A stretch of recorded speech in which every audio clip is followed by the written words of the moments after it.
अस्सलाम वालेकुम, आप देख रहे हैं समा। मैं हूं फराज अहमद और मैं हूं सिद्रा मीर। बुलेटिन का आगाज अहम मामले के साथ। सेनेट इलेक्शन के बाद अब दौड़ लगी है चेयरमैन और डिप्टी सेनेट की। यूसुफ रजा गिलानी की कामयाबी के बाद पीपल्स पार्टी एक बार फिर हुकूमत के इत्तेहादियों से राबते तेज करने लगी है। और यहाँ बड़ी खबर यह है कि MQM और मुस्लिम लीग फंक्शनल को सेनेट और सिंध में अहम ओहदों की पेशकश कर दी गई है। बात करेंगे नुमाइंदा समा संजय साधवानी हमारे साथ मौजूद हैं। संजय, बताइएगा, चेयरमैन और डिप्टी चेयरमैन सेनेट की दौड़ शुरू हो चुकी है, क्या तफसीलात हैं? जी बिल्कुल, पाकिस्तान पीपल्स पार्टी की क़यादत की जानिब से मुस्लिम लीग फंक्शनल और MQM की क़यादत से राब्ते किए गए हैं। जरा कंफर्म कर रहे हैं कि सेनेट के जो चेयरमैन के इंतखाबात हैं, इस हवाले से दोनों जमातों से गुफ्तगू की गई है। कुछ दो की पॉलिसी की पेशकश की गई है। सिंध में फंक्शनल लीग को ये ऑफर की गई है कि हमसे इताअत करें, आपसे तवील मुद्दती इताअत होगा। अगर फंक्शनल लीग जो GDA में शामिल है, पाकिस्तान पीपल्स पार्टी से इताअत करती है, तो ग्रैंड जो सिंध में पीपल्स पार्टी के मुखालिफ इताद है, वो टूटने का खदशा भी है। लेकिन पाकिस्तान पीपल्स पार्टी की जानिब से फंक्शनल लीग को एक बड़ी पेशकश की गई है। न सिर्फ फंक्शनल लीग को, MQM को भी चेयरमैन सेनेट के मामले कर एक अहम पेशकश की गई है। अब देखते हैं कि दोनों जमातें पीपल्स पार्टी का साथ देती हैं या सेनेट इलेक्शन की तरह पाकिस्तान तहरीक इंसाफ के साथ खड़ी रहती हैं। इस सारी सूरत हाल में जो GDA है उसको, क्योंकि सेनेट इलेक्शन में इत्तेहादी से झटका लगा है, तो GDA की क़यादत ने सोच विचार शुरू किया है कि चेयरमैन सेनेट के मामले पर आया हुकूमत के साथ रहा जाए या फिर पाकिस्तान पीपल्स पार्टी का साथ दिया जाए। पाकिस्तान पीपल्स पार्टी जराए कहते हैं कि यूसुफ रजा गिलानी या पीपल्स पार्टी अपना चेयरमैन सेनेट लाना चाहती है, जिसके लिए पीपल्स पार्टी ने जोड़ तोड़ शुरू कर दिया है। बहुत शुक्रिया तफसीलात के लिए आपका संजय। और यही नहीं, मौजूदा चेयरमैन सादिक संजरानी भी अपने दोबारा इंतखाब के लिए कोशा हैं। पेशावर में परवेज खटक के हमरा अवामी नेशनल पार्टी के पास हिमायत मांगने के लिए जा पहुंचे। इसी से मुतालिक मजीद बात करेंगे। अब्दुर्रहमान हमारे साथ हैं। अब्दुर्रहमान, ये बताइए क्या जवाब मिला ANP की जानिब से? फिर जी बिल्कुल, चेयरमैन सादिक संजरानी जो है ऐवान वाला की बड़ी कुर्सी तक दोबारा रसाई के लिए सरगर्म हो गए हैं। और आज जो है तकरीबन दोपहर के टाइम वज़ीर दिफा परवेज खटक के हमरा वली बाग, जो कि ANP का मरकज है, ANP का वो है अहम जगह है, रिहाइश गाह है, वहाँ पर अमीर हैदर खान होती, एमन वली और मियां इफ्तिखार हुसैन से मुलाकात की। जो मौजूदा सियासी सूरत हाल है उस पर तबादला ख्याल किया, जबकि वफद के अरकान ने ANP के कायदीन से दरख्वास्त की कि चेयरमैन सेनेट के इंतखाब में सादिक संजरानी की हिमायत की जाए। इस पर अमीर हैदर होती ने उन्हें कहा कि हम सियासी लोग हैं और जो सियासी मामलात को मुज़ाकरात के जरिए ही हल कराने के ख्वाहिशमंद है, और हम इस हवाले से PDM में फैसला करेंगे। हम PDM का हिस्सा है और आप यहाँ पर आए, बहुत खुशी की बात थी, पुख्तनों के घर आप आए, तो हम फैसला PDM की जमातों की सतह पर करेंगे।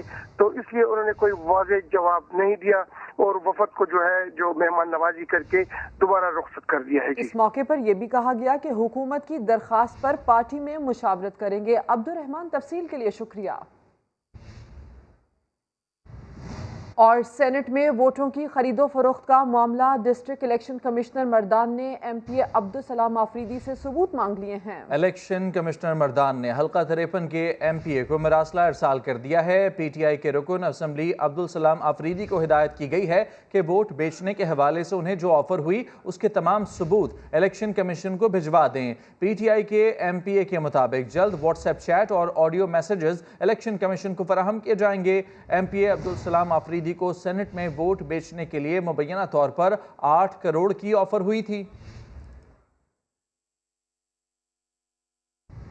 हुकूमत पर दबाव बढ़ाने के लिए ओपोजिशन रहनुमाओं की मुलाकात हुई है। PDM की पंजाब में इन हाउस तब्दीली की कोशिशें जारी हैं। बिलावल भुट्टो जरदारी मॉडल टाउन पहुंचे हैं, जहां उनकी हमजा शहबाज से मुलाकात जारी। इसी से मुतालिक बात करेंगे। अब्बास नकवी हमारे साथ हैं। अब्बास, बताइए, मुलाकात हुई है, क्या बातें हुई हैं, क्या हिकमत अमली तय की जा रही है? जी बिल्कुल, अब से कुछ देर कबल तकरीबन आधा घंटा पहले जो है बिलावल भुट्टो जरदारी, यूसुफ रजा गिलानी, कमरुज़्ज़मान कायरा, चौधरी मंसूर और हसन मुर्तज़ा की जरूरत में वफ्द जो है पीपल्स पार्टी का, वो मॉडल टाउन जो है शहबाज शरीफ की रिहाइश गाह पहुंचे हैं और हमजा शहबाज के साथ जो है मुलाकात जारी है। नून लीग की जानिब से सरदार रियाज सादिक, ख्वाजा साद रफीक, राना सनाउल्लाह और नून लीग की दीगर क़यादत जो है मौजूद है। इस वक्त बातचीत जारी है। जैसा कि हमजा शहबाज जो है वो पंजाब में असम्बली में अपोजिशन लीडर भी हैं और पीडीएम की एक कोशिश है कि पंजाब में इन हाउस तब्दीली लाई जाए। तो इस हवाले से जो है आज बिलावल भुट्टो जरदारी जो है वो मुलाकात कर रहे हैं हमजा शहबाज से और ये मुलाकात काफी अहम है क्योंकि बिलावल भुट्टो काफी मरतबा ये इशारा दे चुके हैं कि इन हाउस तब्दीली के हवाले से वो पंजाब से आगाज कर सकते हैं।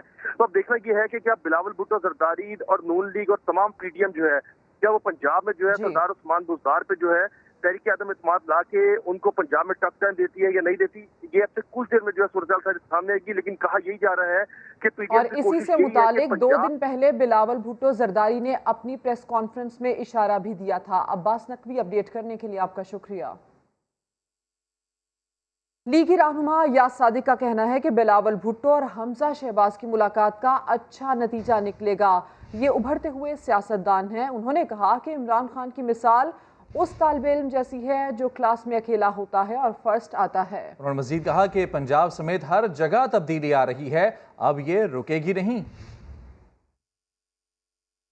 उसका अच्छा नतीजा निकलेगा और ये नई सियासत है। ये उभरते हुए सारे हमारे वो जो नौजवान जो क़यादत है ये आपस में मिल रही। मगर कल का मुझे बड़ा आया, मुझे एक दोस्त ने फ़ोन किया, कहने लगा जी मैं गवर्नमेंट कॉलेज लाहौर में पढ़ता था और मैं ज्योग्राफी में मास्टर्स कर रहा था और मैं फर्स्ट आया था। मैं कहा यार तुम इतने मुझे पढ़ाकू लगते तो नहीं, फर्स्ट कैसे आया? कहते जी एक ही स्टूडेंट था तो मैं उसमें फर्स्ट आ गया था। तो कल खान साहब ने वही काम किया कि एक ही स्टूडेंट था वो फर्स्ट था। अगर मुझसे पूछे ना सियासी कारकुन के हवाले से तो हर जगह तब्दीली आ रही है, ये रुकेगी नहीं। अब इस्लामाबाद में मरीम नवाज की ज़ेर सदारत मुस्लिम लीग नून का मशावरती इजलास जारी है। पार्टी के सीनियर रहनुमा शरीक हैं। लॉन्ग मार्च और हुकूमत मुखालिफ हिकमत अमली पर गौर किया जाएगा। इसी से मुतालिक बात करेंगे जहीर अली से। जहीर बताइए इस इजलास में कौन कौन शामिल होगा? जी बिल्कुल, इस वक्त मरीम नवाज की ज़ेर सदारत एक अहम मशावरती इजलास मुस्लिम लीग नून का चल रहा है और जिसमें सीनियर रहनुमा शरीक हैं, जिसमें साबिक़ प्राइम मिनिस्टर शाहिद खाकान अब्बासी है, मुर्तज़ा जावेद अब्बासी है, मियाँ जावेद लतीफ़ है, सूबाई जो सदूर है मुस्लिम लीग नून के वो भी शरीक है। जबकि लंदन से जो उनके साबिक़ प्राइम मिनिस्टर मियाँ नवाज शरीफ और इसहाक डार भी वर्चुअली इस इजलास में शरीक हैं। जबकि आज बिलावल भुट्टो से जो मुलाकात हुई है सेनेट इलेक्शन के हवाले से हमजा शहबाज वर्चुअली इस इजलास में शरीक होकर अपडेट करेंगे। आज का जो आम इजलास है वो कल जो पीडीएम का एक मशावरती इजलास है उस हवाले से जो पार्टी बयानिया है उस पर मशावरत की जा रही है। उसके अलावा कल जो एक मुस्लिम लीग नून की प्रेस कॉन्फ्रेंस के बाद के दौरान जो पार्लियामेंट लाजिज के सामने एक नाखुशगवार वाकया पेश आया था, वो भी इस वक्त बदसलूकी का जो उसमें मामला हुआ था वो इस वक्त ज़ेरे गौर है। उसके अलावा जो 26 मार्च को अनाउंस कर रखा है पूरी पीडीएम ने लॉन्ग मार्च, उस लॉन्ग मार्च की हिकमत अमली पर मशावरत इस वक्त जारी है और तैयारियों के हवाले से ब्रीफिंग दी जा रही है सूबाई सदूर की जानिब से मरीम नवाज को। और उसके अलावा जो सेनेट के अब आने वाले 12 मार्च को चेयरमैन सेनेट और डिप्टी चेयरमैन सेनेट का इलेक्शन है, उस हवाले से भी मशावरत की जा रही है। और इस वक्त इजलास जारी है जिसमें के बाद नून लीग का एक मजबूत जो मुश्तरका बयानिया होगा पीडीएम के मशावरती इजलास में और आइंदा के हवाले से जो तैयारियां हैं लॉन्ग मार्च की उस हवाले से मशावरत करके मुश्तरका बयानिया सामने लाया जाएगा। जी ठीक, इजलास में 26 मार्च से शुरू होने वाले लॉन्ग मार्च पर गौर किया जाएगा। अपडेट करने के लिए शुक्रिया जहीर।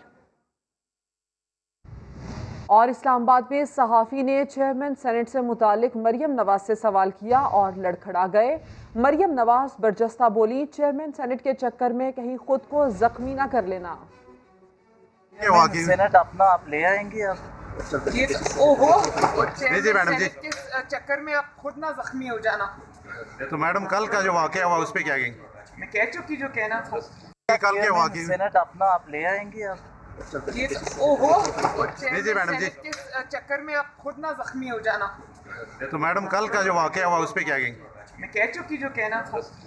मौलाना फजलुर रहमान ने पीडीएम का सरबराही इजलास कल तलब कर लिया है। इजलास में चेयरमैन सेनेट के इंतखाब के हवाले से मुशावरत की जाएगी। सरबराह पीडीएम मौलाना फजलुर रहमान की ज़ेर सदारत इजलास पीर की दोपहर 2 बजे सिंध हाउस इस्लामाबाद में होगा। इजलास में वज़ीर आज़म के एतमाद के वोट के अमल का जायजा लिया जाएगा, जबकि हुकूमत के खिलाफ आइंदा की हिकमत अमली भी तय की जाएगी। लॉन्ग मार्च और पीडीएम के मुस्तकबिल के लाएमल पर भी मुशावरत की जाएगी।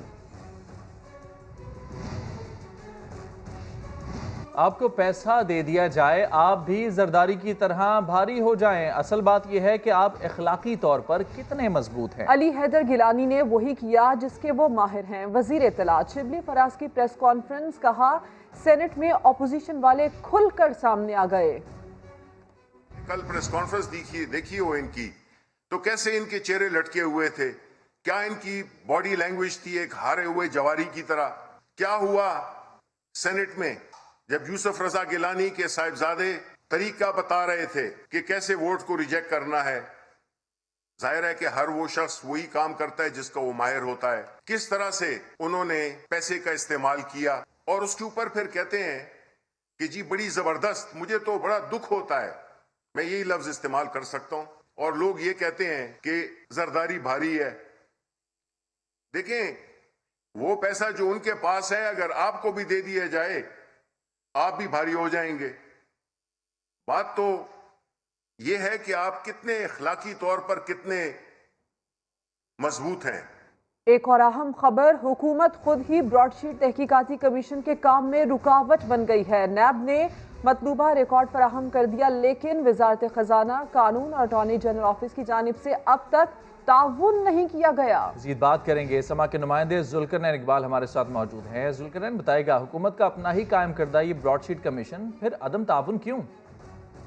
देखिए, जो उस वक्त के मुतल्लिका अफसरान थे गालिबन वो नहीं चाह रहे कि तमाम का रिकॉर्ड ब्रॉडशीट कमीशन के सामने जाए और कहीं उनके ऊपर हाथ ना आ जाए। शायद यही मुमकिन वजह है जो अब तक वजारत खजाना, वजारत कानून और अटॉर्नी जनरल ऑफिस की जानिब से जो मुतल्लिका रिकॉर्ड उनसे बार बार मांगा जा रहा है वो मुकम्मल तौर पर अभी तक फराहम नहीं किया गया। कमीशन ने जो 9 फरवरी को बाज़ाब्ता तौर पर अपने काम का आगाज किया था, उसके हवाले से पेशरफ्त उनकी जारी है। अब तक हमारे ज़राए जो बता रहे हैं कि 18 गवाहान के बयानात वो रिकॉर्ड कर चुके हैं, जबकि हालिया जो बयानात रिकॉर्ड किए उनमें अहमद बिलाल सूफी जो मारूफ वकील हैं उनका बयान रिकॉर्ड किया गया है। और जो रकम की अदायगी के हवाले से एक और किरदार थे बरतानिया में, जो उस वक्त के मुकीम लंदन में हाई कमीशन में जो ऑडिट एंड अकाउंट के डायरेक्टर थे शाहिद अली बेग, उनका बयान भी ब्रॉडशीट कमीशन की जानिब से रिकॉर्ड कर लिया गया। और ब्रॉडशीट कमीशन का ये कहना है कि अगर उन्हें रिकॉर्ड की मतलूबा फराहमी के लिए आपका बहुत शुक्रिया जुल्करनैन इकबाल।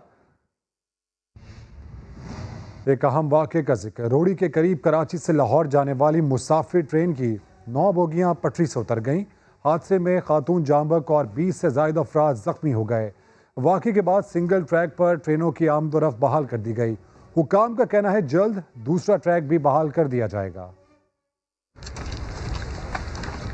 रोहड़ी के करीब कराची एक्सप्रेस हादसे का शिकार, ट्रैक टूटा और बोगियां खाई में जा गिरी, कई अफराद अंदर फंस गए।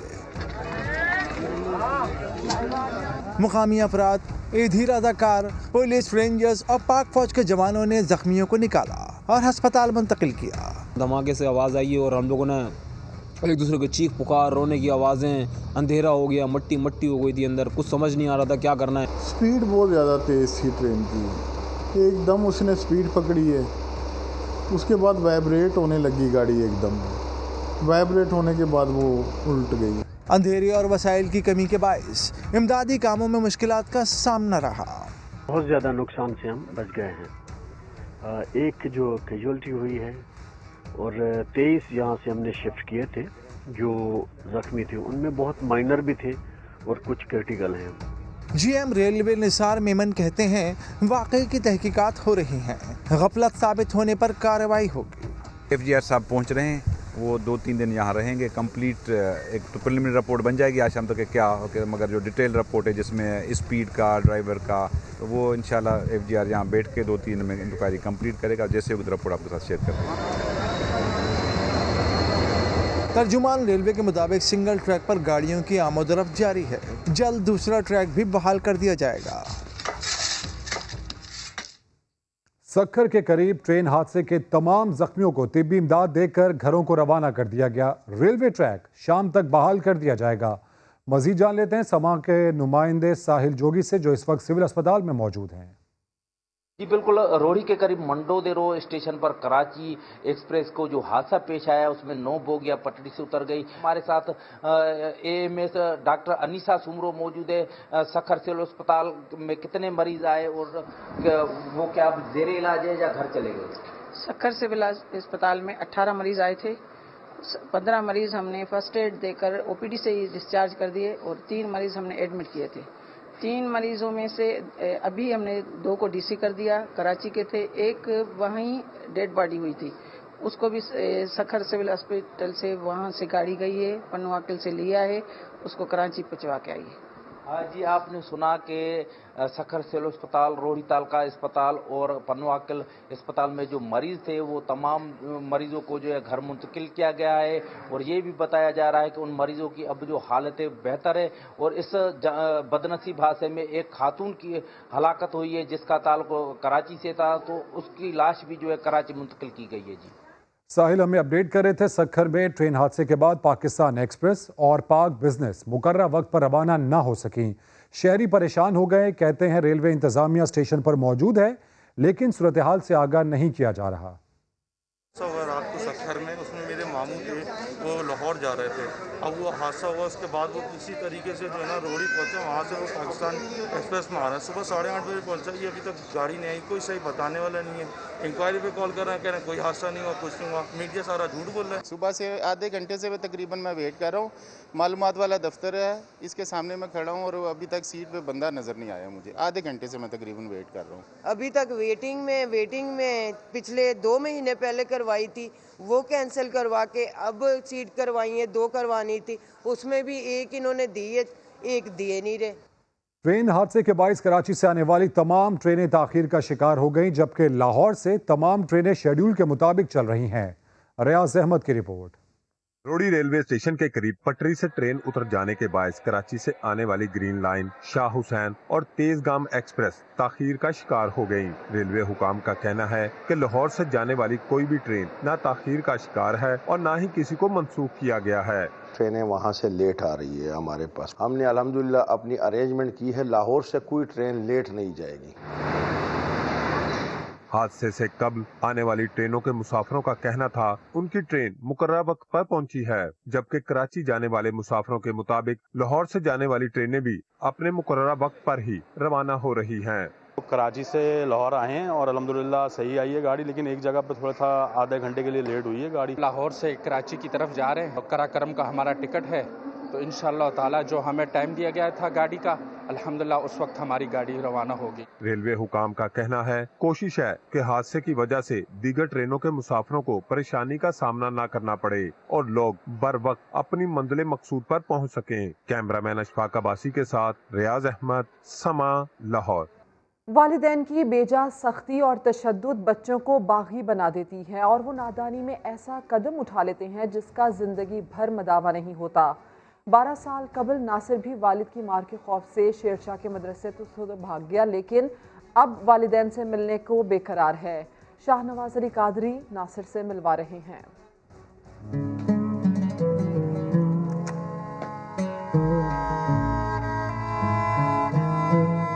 मेरा नाम मोहम्मद नासिर है। मैं तकरीबन 2008 में शेरशाह मदरसे में पढ़ता था। वहाँ के उस्तादों की, वालिद साहब की सख्ती की वजह से भाग गया था। उसके बाद घूमता फिरता फिर यहाँ होटल वालों के पास आई, इनके पास।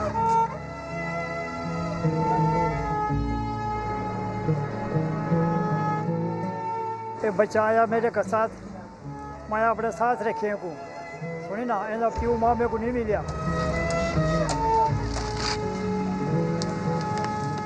मदरसे की तरफ भी गए थे, वहाँ से कोई पता नहीं चला। गरीबाबाद में रहते थे, वहाँ गए थे, मालूमात की, मिले नहीं, घर खाली हो गए।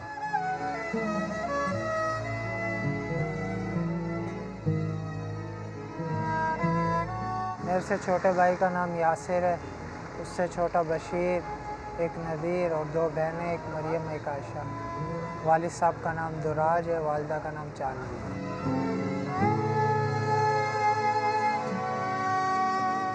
1 लाख रुपया आख्या ने बच्चा दे दे, मगर नहीं 2 लाख दे सो, मैं कहना दे सो, बच्चा अमानत है कहीं। अच्छा इन्होंने ख्याल किया मेरा, अपने घर में रखा है, खुश हूँ उनके साथ। इतने आ गए तो सामने को खर्चा दिता करो तो मैं तुम्हारे साथ रहा था। मैं क्या ठीक है रहे वहाँ जैसा देखने जो कोई जैसा खाओ सोचू की खाऊँ ये सारे साथ हूँ साल रह गया कवला निकता की नहीं खाए। जैसे अपने बच्चों का ख्याल रखते थे, कपड़े वपड़े लेके देना, खर्चा वर्चा देना, अपने घर वाले अपने होते। गिलगित पता नहीं किस शहर में गिलगित के, इसलिए नहीं जा सकता। मेरी ये सब भाइयों से रिक्वेस्ट है, मुझे देखने वालों से, कि मुझे जल्द से जल्द मेरी मदद करें, मुझे अपने घर वालों तक पहुँचाएँ। मज़ीद खबरें होंगी बुलेटिन का हिस्सा, लेकिन एक ब्रेक के बाद आप रहिए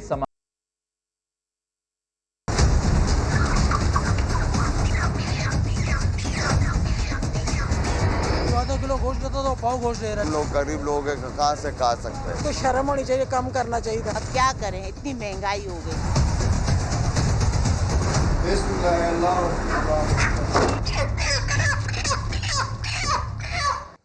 कराची में मुर्गी के गोश्त की कीमत 450 रुपए से तजावुज कर चुकी है। खरीदार परेशान हैं, जबकि मुर्गी फरोश कहते हैं सरकारी कीमत पर मुर्गी का गोश्त नहीं बेच सकते। खुर्शीद आलम की रिपोर्ट। हुकूमत ने कीमत 214 रुपये फ़ी किलो मुकर्रर की, मगर कराची में मुर्गी का गोश्त 475 रुपये फ़ी किलो में फ़रोख्त किया जा रहा है। मुर्गी फरोश कहते हैं मुर्गी महंगी खरीद कर गोश्त सस्ता कैसे बेचें। 480 रुपये का रेट है। पीछे से इतनी महंगी आ रही है कि आगे गाड़ी का किराया, आगे लेबर का खर्चा, दुकान का खर्चा, आगे हर चीज़ बिल, हर चीज़ भरना पड़ता, तो इतनी महंगी तो होगी। फिर कराची में यौमिया 11.5 लाख किलो मुर्गी का गोश्त फ़रोख्त किया जाता है। पोल्ट्री एसोसिएशन के तर्जुमान के मुताबिक फीड और पैदावारी लागत बहुत बढ़ चुकी है। सूरत हाल ये कि 2-2.5 साल से जो है वो पोल्ट्री फार्मर जो है वो मुसलसल नुकसान कर रहा था। मुसलसल नुकसान करने की वजह से कराची में भी, कराची के गिरदोनवा में, सिंध में और इसके साथ साथ पूरे मुल्क में यही सूरत हाल पैदा हुई।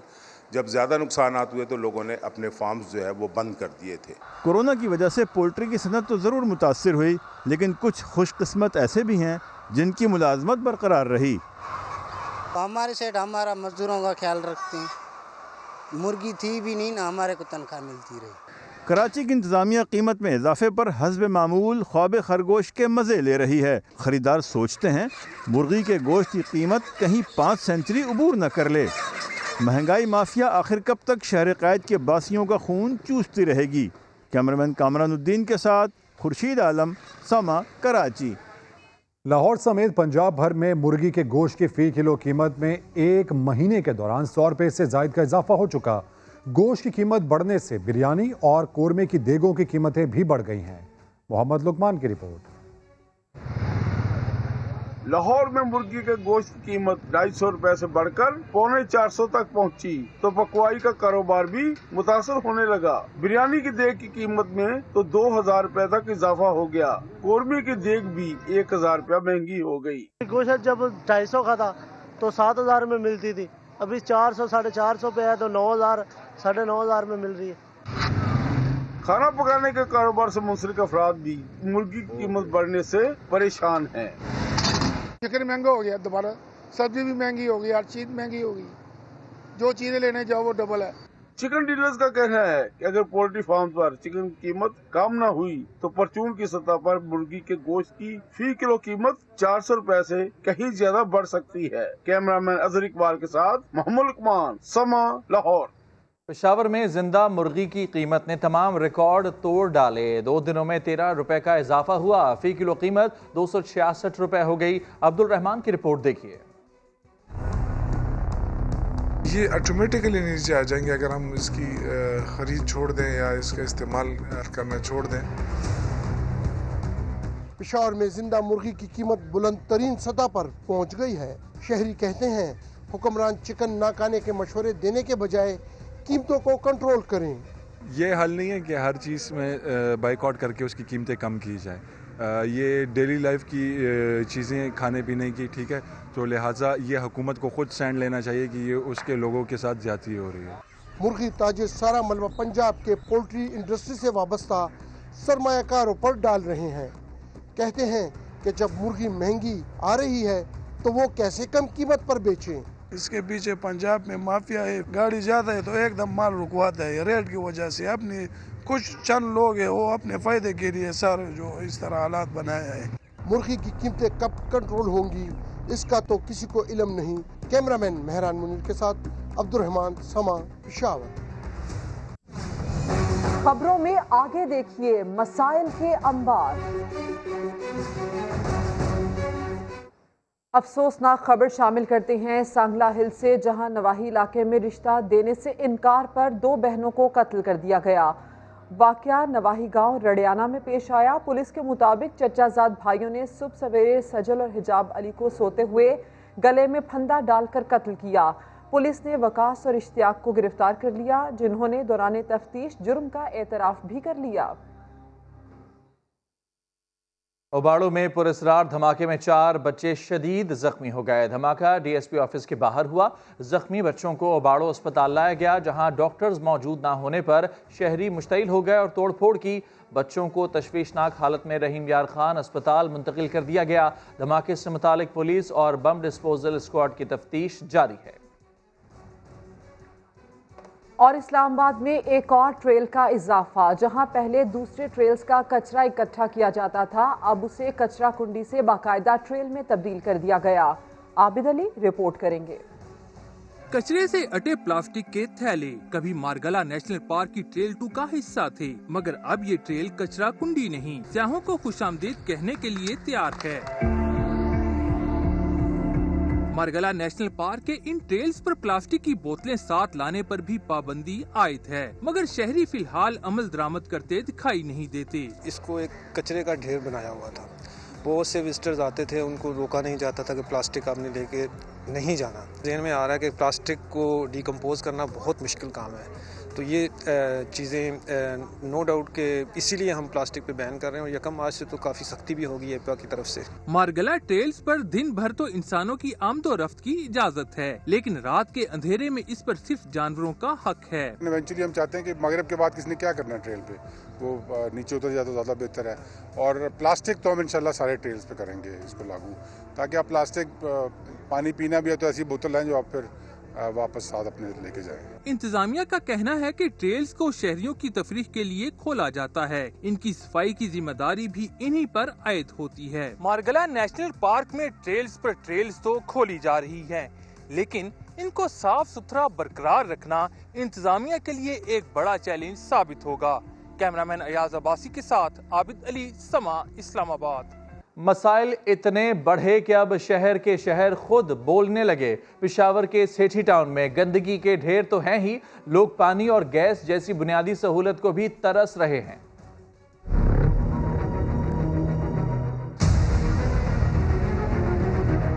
मेरा नाम मोहम्मद उस्मान है और मैं पेशावर के इलाका सिटी टाउन का रिहायशी हूँ।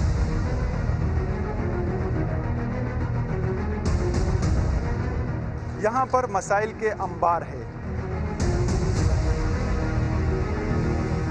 सबसे बड़ा मसला यहाँ का ये गंदा नाला है, सफाई का कोई इंतजाम नहीं। इस इलाके में इस मौसम में भी दिन को 6 से 7 घंटे डेली बेसिस पर गैस लोड शेडिंग होती है। इंसानी ज़िंदगी के लिए सबसे अहम ज़रूरत पीने का साफ़ पानी है, लेकिन बदकिस्मती से ये इलाका मकीन उससे भी महरूम है। 6 माह पहले इस ट्यूबवेल का इफ्तिताह तो किया गया, लेकिन अब तक ये फ़ाल ना हो सका।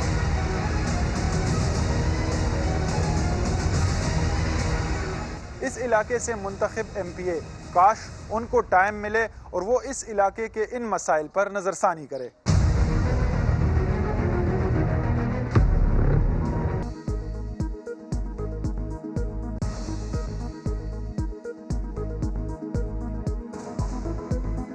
Welcome back. सयाहों की जन्नत मालम जबा में मैराथन रेस का मैदान सज गया। मुल्क भर से आए एथलीट्स ने एक दूसरे पर सबकत के लिए खूब जतन किए। खतरों के खिलाड़ियों के सफर की कहानी सैयद शहाबुद्दीन की जुबानी।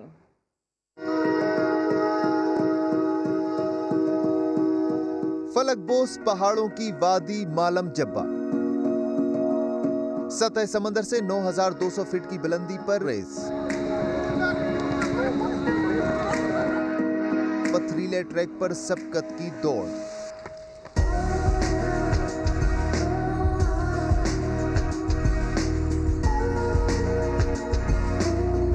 इसरार अहमद 42 किलोमीटर रेस का फातेह रहा। 21 किलोमीटर की मैराथन शेर खान ने अपने नाम की। 10 किलोमीटर का मुकाबला सुहेल आमिर ने जीत लिया। 5 किलोमीटर फासले की दौड़ में फैजान ने सबको पीछे छोड़ दिया।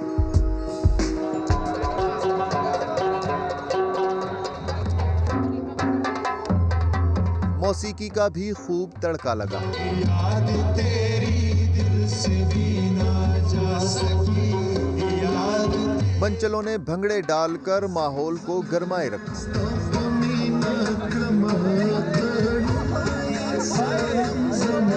21 किलोमीटर हाफ मैराथन की है, उसमें सेकंड प्राइज ली है और रेस बहुत अच्छी हुई है। इस तरह के हेल्दी कंपटीशन हमारे मुल्क में होने चाहिए। ये वैली में रेस थी और बहुत ज़बरदस्त रेस हुई है, बहुत मज़ा आया। मैं बहुत खुश थी कि मेरे अलावा भी और औरतें थी जो कि इस रेस के अंदर शामिल हुई और मेरा तो यही पैगाम है कि please everyone participate more, women specially, because you do have a skill, you do have the power, you can do it. मैंने 5 किलोमीटर वाला ट्रैक किया और बहुत मुश्किल था, काफ़ी स्टीप भी था, लेकिन इतना प्यारा था कि हमें बहुत मज़ा आया। मेरे साथ मेरी और दोस्तें भी आई हैं और बच्चे, बड़े, लड़कियां, सब लोगों ने मिलकर पार्टिसिपेट किया। बहुत मज़ा आया हमें यहाँ के। सयाह हसीन नज़ारों में खोए रहे, गर्मा गर्म चाय की चुस्कियां लेते रहे, यादगार लम्हात कैमरे में महफूज करते रहे। कैमरामैन फरजंद अली के साथ सैयद शहाबुद्दीन समा, मालम जब्बा सबात। और लाहौर रेस क्लब में डर्बी मेला जारी है। आज मजमूई तौर पर 11 रेसेस होंगी। सबसे बड़ी रेस के फाते घोड़े को 20 लाख रुपए दिए जाएंगे। डर्बी डे की पहली रेस सितारा प्रिंसेस नामी घोड़ी ने जीत ली। दूसरी रेस फिनिशर नामी घोड़े के नाम रही, जबकि तीसरी दौड़ में हाइड आउट घोड़े ने सबको पीछे छोड़ दिया। वॉरियर कॉल ने भी अपना मुकाबला जीत लिया। मुकाबला देखने के लिए शायकीन की बड़ी तादाद लाहौर रेस क्लब में मौजूद थी। मुल्क के बालाई इलाकों में बर्फबारी और बारिश का सिलसिला जारी है। जाती सर्दी फिर लौट आई है, देखते हैं ये रिपोर्ट। पहाड़ों और बालाई इलाकों में बर्फबारी, जाते जाते सर्दी लौट आई।